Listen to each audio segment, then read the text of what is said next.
36. Sidan menatap wajah pucat di hadapannya ini dengan hati yang pilu. Alana sudah seminggu dirawat di rumah sakit dengan fasilitas kelas VVIP dan tentunya dokter terbaik di negara ini. Tapi belum ada perkembangan yang cukup berarti untuk Alana. Dia memang tidak memakai alat bantu pernapasan atau selang-selang kecil untuk menopang hidupnya. Alana bahkan tidak terlalu terlihat seperti orang sakit parah, tapi dia harus diawasi dan dijaga ketat oleh dokter spesialis yang tentunya akan membantu Alana untuk pulih segera. Alana tidak koma, dia sudah membuka kedua matanya dan dia hanya sering berhalusinasi dan berteriak kencang ketika merasakan kepalanya sakit. Menutup kedua telinga sambil berteriak kesakitan, dan hal itu benar-benar membuat Sidan merasa semakin bersalah. Alana hanya akan diam, tidak berontak kalau dia diberi obat bius, dan akhirnya akan terlelap dengan sendirinya. Sungguh bukan ini yang Sidan inginkan. Dia hanya ingin Alana ingat akan masa lalunya yang indah dulu saat bersamanya, tanpa ada rasa tidak percaya seperti saat ini, ketika Alana meragukan cintanya. Hanya itu, bukan untuk mengingatkan luka lama yang ternyata itu bisa membuat Alana sesakit ini. Sidan ingin Alananya kembali. Dia menyesal telah memberitahukan semuanya pada wanita itu. Padahal nenek sudah memperingatkan Sidan untuk mengurungkan niatnya. Waktu 8 tahun bagi nenek sudah cukup lama. Dia berusaha membuat sang cucu sembuh dan hari-harinya dilalui dengan identitas yang berbeda. Karena itulah dia tidak menginginkan Valeria kembali. Nenek hanya perlu mendidik Alana dan membuat wanita itu sukses sebagai pewaris tunggalnya. Tapi ternyata Sidan sedikit keras kepala dan berakibat fatal seperti ini. Sidan terbangun dari lamunannya ketika melihat mata Alana yang mengerjak, dan wanita itu membuka matanya secara perlahan. Dia memang hanya tertidur. Kalau sudah cukup tidurnya atau obat biusnya sudah habis, terkadang Alana membuka kedua matanya dan hanya memandang langit-langit dengan tatapan yang kosong. Alana, apa yang kamu rasakan? Apa kamu haus?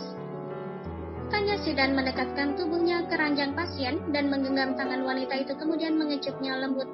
Sidan selalu ada di sana untuk menemani sang wanita, pemilik hatinya. Terkadang dia bekerja di kamar rawat itu dengan Samuel yang menghandle perusahaan. Alana sayang, please, ucapkan sepatah kata untukku. Aku sangat mencintaimu. Aku merindukanmu. Aku ingin kamu bicara padaku lagi seperti dulu. Aku minta maaf karena telah membuatmu seperti ini. Maafkan aku. Sidan masih berusaha mengajak Alana bicara, meskipun dia tahu kalau Alana sama sekali tidak menjawab ataupun meresponnya. Perasaan makin bersalah menyelimuti hati Sidan. Dekapan tangannya di tangan Alana semakin erat. Sidan tidak ingin Alana seperti ini.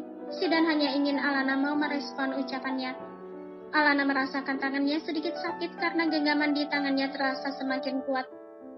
Wanita itu menatap Sidan dengan pandangan kosong. Pria itu masih menunduk berusaha mengatur nafasnya yang sesak karena ingin menangis melihat keadaan Alana.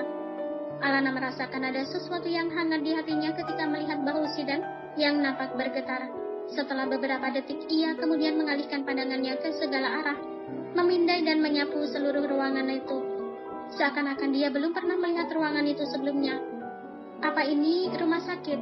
Sidan mendongak terkejut ketika mendengar Alana bicara normal, tidak seperti biasanya yang selalu berteriak dan mengamuk.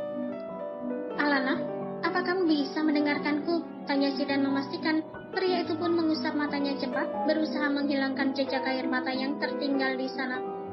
Alana diam saja, tapi wanita itu merespon pertanyaan Sidan dengan menatap mata biru milik pria tersebut. Ya, Sidan tersenyum lebar karena ada kemajuan terhadap sang calon istri. Dia tahu kalau Alana pasti akan bisa melewati semua ini. Dengan respon seperti itu saja sudah mengartikan bahwa Alana ada kemajuan pesat. Alana, apa yang sedang kamu pikirkan? Wanita bermanik hijau cerah itu menatap Sidan tanpa menjawab. Entah apa yang sedang ada di dalam pikirannya, tapi Alana merasa benar-benar tersentuh dengan tatapan mata Sidan yang masih basah itu. Aku ingin minum, jawab Alana serak.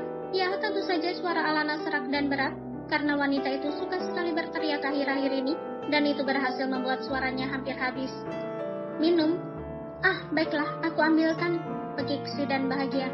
Alananya sudah menjawab ucapannya. Ini luar biasa. Sidan langsung mengambil gelas dan mengisi air putih dari dispenser yang ada di kamar itu. Ini minumlah, kamu pasti haus kan? Alana mengambil gelas itu dan dengan perlahan membuka mulutnya, kemudian meminumnya. Apalagi yang kamu inginkan, sayang? Sidan mengembalikan gelas itu ke atas meja ketika Alana selesai meminumnya. kembali duduk di samping wanita berwajah pucat itu, lalu menggenggam tangannya. Alana merasa senang ketika tangannya digenggam seperti itu. "Aku ingin ke kamar mandi," jawab Alana. Sidan tidak memanggil dokter ataupun perawat yang biasa membantu Alana. Dia sendiri ingin membantu Alana ke kamar mandi karena sepertinya ada kemajuan kali ini. Alana tidak berontak dan memukulnya. Setelah selesai urusan di dalam kamar mandi, Sidan kembali membawa Alana ke arah ranjang untuk berbaring. "Aku tidak mau tidur, bawa aku ke arah jendela itu." Sidan menuruti keinginan Alana dan menuntunnya ke arah jendela kaca besar itu. Sidan menyibak korden dan cahaya pagi dari mentari yang hangat masuk menerpa keduanya. Alana menutup kedua matanya, merasakan hangatnya cahaya matahari tersebut. "Apa kamu mengingatku, Alana?" tanya Sidan hati-hati, sambil tangannya terus menggenggam tangan wanita itu. "Kamu Sidan, sahabatku sewaktu SMA dulu." Bersambung.